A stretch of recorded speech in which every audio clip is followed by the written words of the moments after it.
12 वर्षापूर्वी जेव्हा कुंभमेळा झाला, प्रशासनाने इतकं ढिसूळ नियोजन केलं होतं का त्या नियोजनामुळं भाविक शिर्डीत आलेच नाही. ते नाही आल्यामुळं शिर्डीकरांना किती व्यवसायाला तोटा झाला हे शिर्डीकरच सांगू शकतात. या उन्हामध्ये प्रशासन स्वतः सांगतंय का लोकांनी बाहेर निघू नये, कोणी बाहेर निघू नये, उन्हाची काळजी घेतली पाहिजे. तुम्ही लोणावळ्यात जा, इथं शेजारी तुम्ही वॉटर पार्कला जा, मालपाणींच्या व्यवसाय काय करावा कसा करावा त्यांच्याकडून शिकलं पाहिजे. काही नाही शिर्डीमध्ये तुम्ही आता लोणावळ्याला गेल्यानंतर कुठे पण थंड हवेच्या ठिकाणी तुम्ही जा, इव्हन कोकणामध्ये जा, कोकणामध्ये 5,000 रुपये रूमचा रेट आहे आता या स्थितीला. नाशिक शहरामध्ये आज तुम्ही बघा, नाशिक शहरामध्ये मनुष्य कमी आणि जीसीबी जास्त दिसत आहे. इतकं नाशिकचा कायापालट ते लोक करताय, इतक्या जोमाने काम सुरू झालं पाहिजे. याचं नियोजन आजपासून जर केलं तर हा कुंभ आपला सक्सेस होईल, नाही तर त्या कुंभाच्या कुठलाही फायदा शिर्डीकरांना होणार नाही असं तरी आज चित्र दिसतंय. युवक पुढे येतात आणि व्यापाऱ्यांनी स्वतःचा फक्त व्यापार करायचा असा दृष्टिकोन ठेवून शिर्डीकर एकत्र येऊ नका. सगळ्या शिर्डीला व्यवसाय मिळाला, छोट्या छोट्या घटकांना व्यवसाय मिळाला पाहिजे, छोट्या छोट्या व्यावसायिकांना व्यवसाय मिळाला पाहिजे. नगरसेवक काय कामाचे, हा काय कामाचे, तर तुम्ही काय काम करणार आहे ते पहिले महत्वाचे. तुम्ही तुमचा स्वतःच राजमध्ये जे बाईकवर लोकांना फक्त कुंभपर्यंत पोहोचवत होते त्यांनी कोटी कोटी रुपये पैसे कमवले आणि भक्तांच्या सुविधा करून दिल्या. आपण पण शिर्डीकरांनी ह्या कुंभाचं महत्व आजपासून जर भाविकांना सांगायला सुरुवात केली, साईबाबा संस्थान असेल तर आलेल्या कुंभाच्या वेळेस साईबाबा संस्थान येणाऱ्या भाविकांसाठी सुलभ व्यवस्था काय काय करणार आहे त्यांनी आजच भक्तांना आपण सांगितले पाहिजे असं मला वाटतं. आता ती संधी घालू नका. नगरसेवक करतील, लोकप्रतिनिधी करतील, पोलीस डिपार्टमेंट करील, सरकार करील, आपली जबाबदारी काय आहे ती आपण ओळखली पाहिजे. आपली सुद्धा जबाबदारी आहे. आगामी नाशिक त्र्यंबकेश्वर सिंहस्थ कुंभमेळ्याचा प्रदीर्घ सोहळा 31 ऑक्टोबर 2024 पासून ते 24 जुलै 2028 या 21 महिन्यांच्या कालावधीत पार पडणार आहे. या काळात कोट्यवधी भाविक कुंभनगरीत हजेरी लावणार आहेत. मात्र नाशिकच्या अगदी जवळच असलेल्या आणि लाखो भाविकांचं श्रद्धास्थान असलेल्या साईबाबांच्या शिर्डी नगरीतही या काळात प्रचंड गर्दी होण्याची शक्यता वर्तवली जाते. याच पार्श्वभूमीवर शिर्डीत येणाऱ्या भाविकांना उत्तम सोयी सुविधा मिळाव्यात आणि शिर्डीची प्रतिमा संपूर्ण जगात उंचवावी यासाठी शिर्डीतील सामाजिक कार्यकर्ते दीपक वारोळे यांनी साई न्यूजशी बोलताना आपल्या भावना व्यक्त केल्या आहेत. त्यांनी शिर्डीतील व्यापारी, व्यावसायिक, तरुण, राजकीय नेते आणि सामान्य नागरिकांना एकत्र येऊन प्रशासनाला सहकार्य करण्याचे कळकळीचे आवाहन केले आहे. ओम साईराम. नाशिकचा जो कुंभमेळा येत्या थोड्याच दिवसामध्ये, आता तो 8, 9, 10 महिने त्या कुंभाला विलंब आहे, तर सर्व शिर्डीकरांनी आपली स्वतःची जबाबदारी ओळखून त्या कामास आपण झुकलं पाहिजे. नाशिकचा जो कुंभ येणार आहे त्या कुंभ कधी येणार आहे, त्या कुंभाचे किती परवाने होणार आहे, कुठले कुठले तिथं साधू येणार आहे, कुठले कुठले महात्मा येणार आहे, काय येणार आहे, याची कुठलीही कल्पना शिर्डीकरांना आत्ताही नाही आणि त्याची माहिती घेण्याची सुद्धा तयारी त्यांची नाही. मागच्या 12 वर्षापूर्वी जेव्हा कुंभमेळा झाला, प्रशासनाने इतकं ढिसूळ नियोजन केलं होतं का त्या नियोजनामुळं भाविक शिर्डीत आलेच नाही. ते नाही आल्यामुळं शिर्डीकरांना किती व्यवसायाला तोटा झाला हे शिर्डीकरच सांगू शकतात. मी म्हणून शिर्डीकरांना पुन्हा एकदा सांगतो, आता ती संधी घालू नका. नगरसेवक करतील, लोकप्रतिनिधी करतील, पोलीस डिपार्टमेंट करील, सरकार करील, आपली जबाबदारी काय आहे ती आपण ओळखली पाहिजे. आपली सुद्धा जबाबदारी आहे का आपण सगळ्या शिर्डीतल्या व्यावसायिकांनी, हॉटेल व्यावसायिकांनी, दुकानदारांनी, छोट्या व्यवसायांनी एकत्र येऊन आलेल्या भक्तांची आपण कशी सुविधा जास्तीत जास्त करू शकतो, शिर्डीमध्ये पार्किंग कुठे असणार आहे, आलेल्या साई भक्तांना जास्तीत जास्त सुविधा कशी मिळेल, कसं साई भक्त इथं येईल. ज्या टायमाला प्रयागराजला कुंभमेळा झाला त्याची पूर्वतयारी 5 वर्ष आधी सुरू झाली होती. हा कुंभ का महत्वाचा आहे, ह्या कुंभाचे महत्व काय, 144 वर्षांनी हा योग आला, हा 144 मध्ये योग आल्यानंतर ह्या कुंभाचे महत्व त्यांनी सांगितलं. जगभरातून प्रत्येक भाविकाला वाटलं आपण त्या कुंभाला गेलो पाहिजे आणि खरोखर ते तसं झालं. प्रत्येक भक्त त्या कुंभास आवर्जून उपस्थित राहिला. मी स्वतःहून सांगतो, माझे आई वडील इतके वयस्कर असताना, आमचे चुलते वगैरे इथून त्या कुंभाला गेला तर आम्ही सगळे खूप आश्चर्यचकित झालो की एवढ्या गर्दीच्या ठिकाणी हे कसे जातील, तरी पण ते जाऊन आले.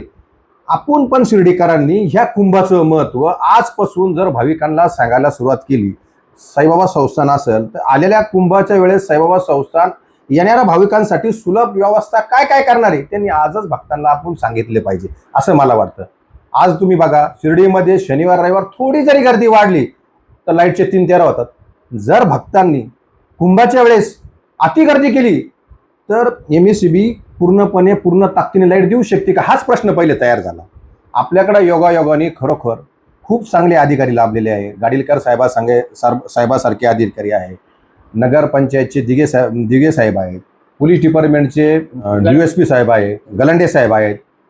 हे एवढे चांगले अधिकारी आपल्याला लाभल्यानंतर ते त्यांचं काम चोखपणे पार पाडत आहे. पण आपण स्वतः सगळे शिर्डीकरांनी त्यांच्या पाठीशी उभे राहिल्यानं त्यांना जास्त हुरूप येईल. त्या हुरूपीने ते आणखी त्या कामाचं स्वरूप ताकदीने पुढे नेतील. आपण त्या कामामध्ये आपण सुद्धा सहभागी झालो पाहिजे. सहभागी झाल्यानंतर जर भाविक शिर्डीत आल्यानंतर तो कसा जास्तीत जास्त राहील, तो राहिल्यानंतर कुंभच्या प्रयागराजमध्ये जे बाईकवर लोकांना फक्त कुंभपर्यंत पोहोचवत होते त्यांनी कोटी कोटी रुपये कैसे कमवले आणि भक्तांच्या सुविधा करून दिल्या.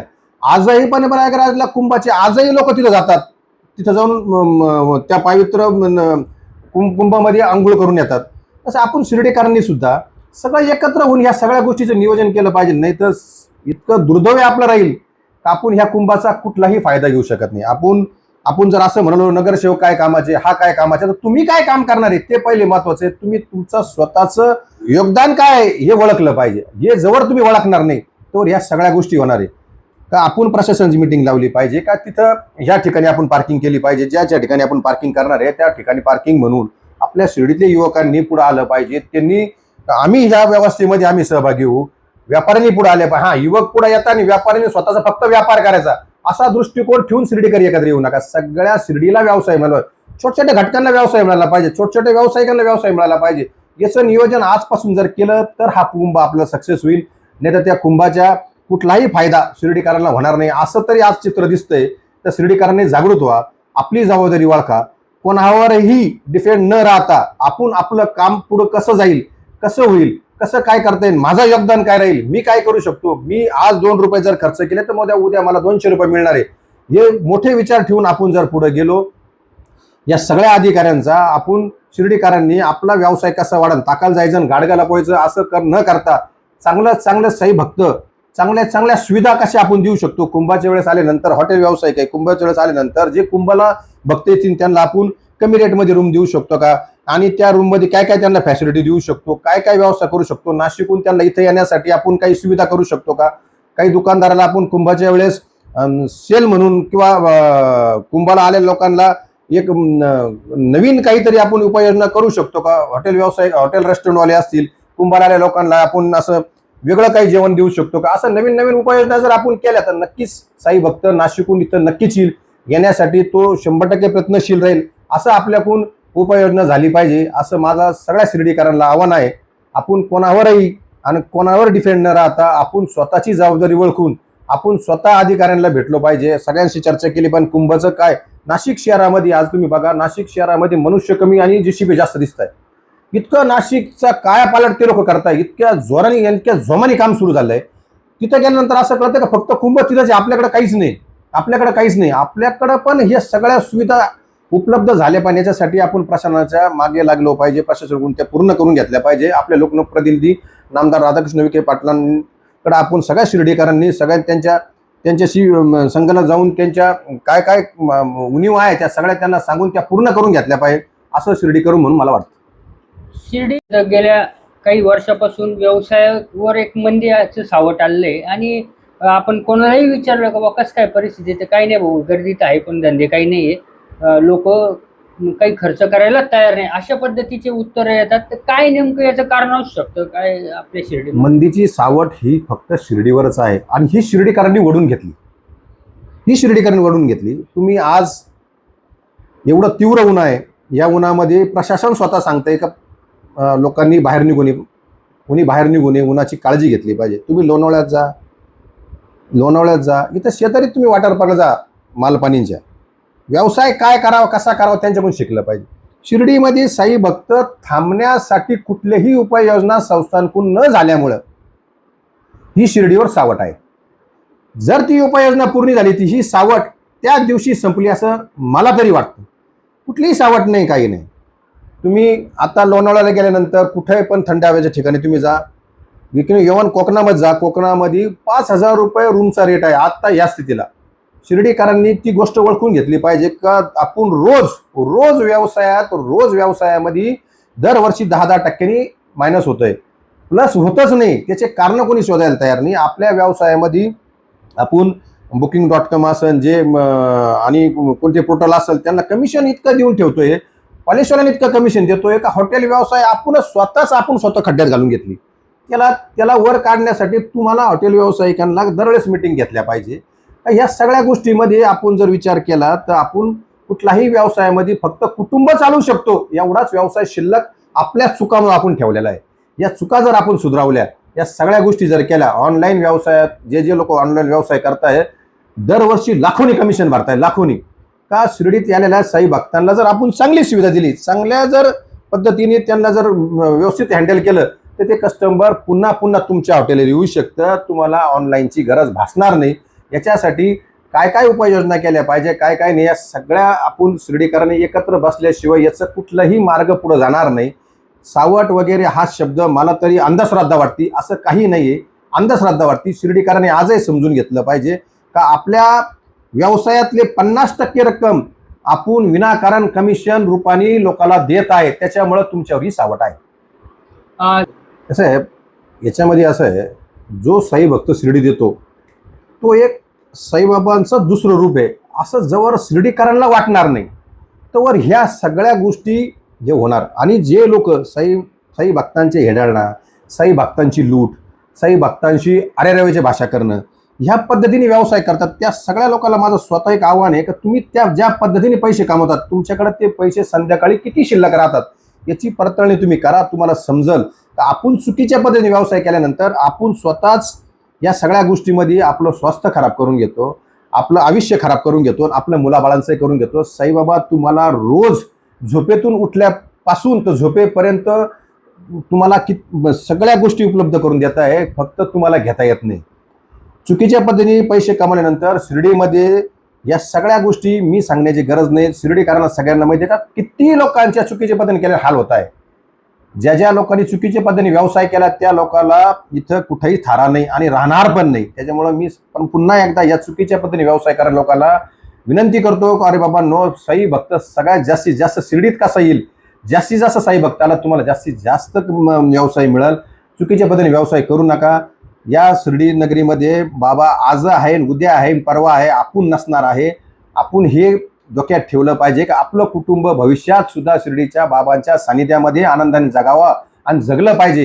हे डोक्यात भावना ठेवून आपण साई भक्तांशी प्रामाणिकपणा ठेवा. प्रामाणिकपणाची किती फळ आहे तुम्हाला लगेच कळेल. ही मी काही उदाहरण तुम्हाला नक्कीच दिले असते, पण हे अशा वेळेस असे उदाहरणं सांगणं चुकीचं वाटतंय मला, म्हणून मी तुम्हाला सांगतो साईबाबा ह्या नगरीत आज आहे, उद्या आहे, परवा आहे, आपण नसणार आहे. आपलं कुटुंब चांगल्या पद्धतीने या शिर्डीमध्ये जगावं, त्यांचं आनंदित राहावं असं जर तुम्हाला वाटत असेल तर साई भक्तांची कुणीही लूट करू नये अशी मी हात जोडून विनंती करतो. प्रशासन या सगळ्या गोष्टीवर काम करतंय, पण प्रशासन काय काम करतंय, हे चार भिंतीच्या आड जो प्रशासन काम करतंय या म्हणून मी शिर्डीकरांना म्हणतोय का प्रशासन काय काम करतंय. प्रशासन काम करताना साई भक्तांच्या सुविधेसाठीच करतंय, पण ते काम करत असताना त्यांच्या काही चुका असेल तर त्यांच्या निदर्शनात आपण आणून देण्याचं काम शिर्डीकरांचं आहे. म्हणून मी प्रशासनाच्या सगळ्या अधिकाऱ्यांना विनंती करतो की तुम्ही जे कारभार करताय तो तुम्ही पब्लिक समोर तो मांडला पाहिजे की आम्ही अशाच उपाययोजना करतोय. मागच्या कुंभमेळ्याच्या वेळेस 5-5 किलोमीटर लांब त्यांनी जे पार्किंग ठेवली आणि तिथं कुठलीही सुविधा नव्हती का ते भक्त तिथे येतील. समजा एखादा अपंग साई भक्त आहे तो तिथून व्हीलचेअरवरून लुटीत कसा येऊ शकतो, त्याला काय सुविधा करणार आहे. एखादा अंध व्यक्ती त्याला त्या मॅपवर कसं इथं येणार आहे आणि तो इथं दर्शन झाल्यानंतर त्याला परत सोडण्याची जबाबदारी कोणाची आहे. रिक्षावाल्यांना तुम्ही तिथं स्टँड करणार आहे का, रिक्षावाल्यांना तुम्ही तिथं काही मर्यादा करून ते भाडं ठरवणार आहे का. या सगळ्या गोष्टी तिथं तुम्ही काही बाथरूमची सुविधा करणार आहे का, तिथं पाण्याची काय सुविधा करणार आहे. भक्त तिथं उतरल्यानंतर इथे तुम्ही इतके लांब आणणार आहे. पण शिर्डीमध्ये जर 2000-5000 गाड्यांची जर पार्किंगची व्यवस्था असेल तर तेवढ्या तुम्ही गाडी आतमध्ये सोडणार आहे का, ते कशा सोडणार आहे. या सगळ्या व्यवस्था शिर्डीकरांनी समजून घेतल्या पाहिजे. त्याच्यात जर काही उणीव असेल तर आपले पालकमंत्री आहे नामदार आदर्श विखे साहेब मुख्यमंत्री, त्यांच्याशी आपण त्या सगळ्या गोष्टी त्यांच्याशी बोललो पाहिजे. त्यांच्याशी त्यांना सांगितलं पाहिजे की मागच्या कुंभाच्या वेळेस भक्त आले पण अशा सगळ्या सुविधेमुळे भक्तांना असुविधा झाल्यामुळं भक्त शिर्डीमध्ये फार कमी आले. त्याच्यामुळं शिर्डीकरांवर व्यवसायाचं खरोखर सावट उभं राहिलं होतं. आता पुन्हा होऊ नये म्हणून आपण सगळ्या शिर्डीकरांनी ज्या गोष्टी आपल्याला वाटतंय की ह्या चुकीच्या मागच्या वेळेस झाल्या आता पुन्हा होऊ नये तर आपण प्रशासनाकडे गेलो पाहिजे, त्यांना विचारलं पाहिजे तुम्ही काय करताय, कसं कारभारचा हे कसं करणार आहे, कुंभाचं नियोजन कसं करणार आहे, हे समजून घेतल्याशिवाय काहीच नाही. आणि ऐनी वेळेस जर त्या चुकीचं वाटलं तिथं जाऊन त्याच्यात बदल करायचा म्हटलं तो होत नाही, कारण की ती पूर्ण नियोजन त्यांचं झालेलं असतं. आणि नियोजन झालेलं असल्यामुळं ते काय त्याच्यात बदल करत नाही, ते बदल करीत नाही ना आपण काही करीत नाही, मग दे रे हरिपालंगावरी काहीच होणार नाही. 100% केलं पाहिजे. मी म्हणून पुन्हा एकदा म्हणतो की शिर्डीकरांनी प्रत्येकाने आपली जबाबदारी ओळखली पाहिजे. तुम्ही जसे म्हणाले रजिस्ट्रार आहे, जेवढे रजिस्ट्रार जे लोक आहेत त्यांनी स्वतःची जबाबदारी की शिर्डीमध्ये जर भक्त जर आला तर त्याचा कुठं ना कुठं मला फायदा होणार आहे, मला त्याची भक्त शिर्डीत जास्त आला का त्याला मला कुठंतरी मला व्यवसाय मिळणार आहे. आणि व्यवसाय मिळण्याची प्रत्येकाची कुवत, प्रत्येकाची विचारसरणी वेगवेगळी आहे. या सगळ्या लोकांनी जर प्रशासन काम करतंय, पण प्रशासनाकडून समजा काही एखादा त्या गोष्टीचं कुंभचं या तारखेपासून कुंभ सुरू होतोय, या तारखेला परवानगी आहे, या तारखेला आहे, रजिस्ट्रारवाल्यांनी स्वतः जर आपली जबाबदारी समजून त्या स्वतः कुणी न सांगता त्याच्या जर पब्लिश करायला सुरुवात केली तर त्याचा आनंद वेगळा असतो. स्वतःहून जे काम कुणी मला सांगितलं म्हणून मी करतोय, मी कुणी न सांगता करतोय, हा फार मोठा फरक होईल. फक्त शिर्डीकरांनी आपली जबाबदारी ओळखली पाहिजे. जो रिक्षावाला आहे, जो तुम्ही बॅटरीवर रिक्षा असेल, कोणी रिक्षा असेल, तर त्यांनी जर स्वतःची जबाबदारी सांभाळली तर आपण इथून फक्त भक्तांना मंदिरापर्यंत सोडण्याचे आपले ठरलेले 50 रुपयापेक्षा आपण जास्त पैसे नाही घेतले पाहिजे. तर दुसरा भक्त त्यांना सांगेल, कारण शिर्डीमध्ये कुंभमेळ्यात गेल्यानंतर इतकं छान दर्शन आणि इतक्या कमी खर्चामध्ये इतक्या चांगल्या सुविधा शिर्डीकर देत आहे. कुंभाच्या वेळेस आलेल्या सगळ्या साई भक्तांना कमी खर्चामध्ये सुविधा देत आहे. तर आपण गेलो पाहिजे. तो 4 जणांना सांगेन, 4 जण 10 जणांना सांगतील, 10 जण 20 जणांना सांगतील. असं करून शिर्डीमध्ये खरोखर सगळ्या लोकांना व्यवसाय मिळेल. फक्त आपण जर असं ठरवलं आलेलं बघतोय आता त्याच्याकडून किती जास्त पैसे घेऊ आणि माझा 1 हप्त्याचा धंदा 1 दिवसात करू, तर पुढच्या वेळेस तो भक्त शिर्डीत येत नाही. ही आपण बऱ्यापैकी त्या गोष्टीचा अनुभव घेतलेला आहे. म्हणून सगळ्यांनी स्वतःची जबाबदारी ओळखून काय काय केलं पाहिजे. प्रशासन मिटिंग लावीन, आपण गेलो पाहिजे. प्रशासनाने मिटिंग संपल्यानंतर शिर्डीकरांनी स्वतःची मिटिंग लावली पाहिजे. हॉटेल व्यावसायिकांनी मिटिंग लावली पाहिजे, दुकानदारांनी मिटिंग लावली पाहिजे, रिक्षावाल्यांनी मिटिंग लावली पाहिजे. आणि त्याच्यामध्ये कोण छोटे छोटे पेरू विकणारे त्यांनी त्यांची मिटिंग लावली पाहिजे. आपण रस्त्याच्या कडेला भक्तांना त्रास होणे अशा ठिकाणी आपण व्यवसाय केला पाहिजे. जे कोणी हातावर विक्री करणारे लोक आहे का आपल्यामुळं भक्तांना त्रास होऊ नये, ट्रॅफिकला त्रास होऊ नये, प्रशासनाला त्रास होऊ नये, आपण स्वतःची जबाबदारीने आपण व्यवसाय केला पाहिजे. भक्तांना चांगल्या सुविधा दिल्या पाहिजे, म्हणजे जेणेकरून अनुचित प्रकार घडणारच नाही. सगळ्यांची जबाबदारी घेतली तर होऊच शकत नाही. ही जबाबदारी माझी असं जर केलं तर अनुचित प्रकारच घडणार नाही ना, घडूच शकत नाही. आणि प्रशासनात सगळ्यात जास्त मदत जनतेची होईल.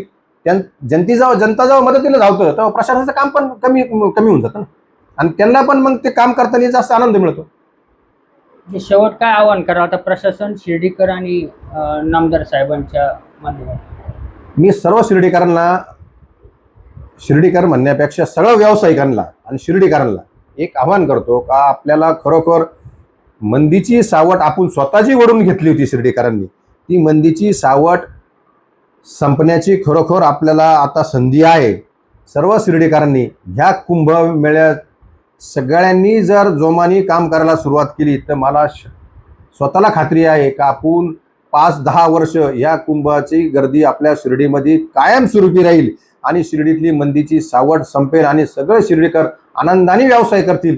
आपण सर्व प्रशासनाच्या मागं ताकदीने उभं राहिलं पाहिजे. प्रशासनाचं आपण एक ग्रुप झालं पाहिजे आणि प्रशासनाकडून जास्तीत जास्त साई भक्त येतील. सुलभ कसं त्याचं दर्शन होईल आणि इथं आल्यानंतर साई भक्त कसा आनंदी होईल असं मी सगळ्या सर्वेकांना आनंद करतो की आपण या सगळ्या गोष्टीमध्ये सहभागी व्हावा अशी हात जोडून विनंती करतो. प्रयागराज कुंभमेळ्याला मी काही गेलो नाही, पण माझे आई वडील आमचे चुलते वगैरे गेले होते. तर तिथं ते बोट चालून तिथं त्या दुसऱ्या बाजूने जात होते. तर प्रत्येक बोटवाल्याला ते लोक नंतर भक्तांना हात जोडून सांगायची बोट बंद झाली, म्हणजे इतका व्यवसाय त्यांना मिळत होता. त्यांनी त्यांच्या कष्टाने त्यांचा व्यवसाय मिळवला. फक्त तिथं जास्तीत जास्त भक्त जेव्हा तिथं गेले ती सर्व जबाबदारी प्रशासनाने घेतली होती. तिथं जास्तीत जास्त भक्त कसे जातील त्याचं 5 वर्ष आधी नियोजन होतं. कुंभमेळ्याचं नियोजन त्यांचं 5 वर्ष आधी होतं. कुंभाची इथं पार्किंग असणार आहे, इथं हे असणार आहे, तिथं ते असणार आहे. ज्या योजना उपाययोजना केल्या त्या उपाययोजना आणि त्यांनी प्रभावीपणे अंमलबजावणी केली आणि त्या पब्लिश केल्या. त्याच्यामुळे सगळ्या लोकांना वाटलं की आपण तिथे गेलो पाहिजे, तिथं खरंच सुलभ आपलं दर्शन होणार आणि खरोखर त्यांनी घडून आणलं. इतके वयस्कर लोक गेले तिथे, पण तिथं गेल्यानंतर त्या वयस्कर लोकांना असं वाटलं नाही की आपण एवढ्या गर्दीमध्ये जाऊन आल्यावर सुद्धा त्यांना थकवा जाणवला नाही. तेच नियोजन शिर्डीकरांना आपल्याला करायचं आहे. तसं जर नियोजन झालं तर प्रयागराजची गर्दी शिर्डीत 100% होईल असं मला खात्री वाटते. नमस्कार.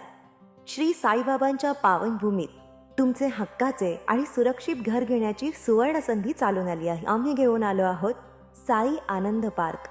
येथे आहे श्री साई कृपेचे आणि आनंदाची आत्मानुभूती. 5 एकरमध्ये 100% लीगल, सर्व सोयींनी युक्त रहिवासी प्लॉट्स, रस्ते, स्ट्रीट लाईट्स, श्री महादेवाचं मंदिर, निसर्गरम्य हिरवाईनं नटलेला परिसर, सगळं काही तयार. अंतर्गत प्रशस्त रस्ते आणि प्रस्तावित 12 मीटर आणि 15 मीटर DP रोडलगत विकसित प्लॉट्स. आणि हो, आपले श्री साई मंदिर, शाळा, मार्केट सर्व काही फक्त 5 मिनिटांच्या अंतरावर. सुरक्षित गुंतवणूक, तज्ज्ञ वकिलांमार्फत खरेदी विक्री आणि वास्तुशास्त्रानुसार प्लॉट्स. सुरक्षित, शांत आणि सुसंस्कृत वातावरणात एअरपोर्ट रोडलगत शिर्डी हद्दीमध्ये श्री साईबाबा मंदिरापासून अगदी काही मिनिटांवर. साई आनंद पार्क म्हणजे आनंदाचं, विश्वासाचं आणि समाधानाचं ठिकाण. आजच बुकिंग करा. मर्यादित प्लॉट्स उपलब्ध. कारण साई आनंद पार्क म्हणजे साई आनंदाची अनुभूती.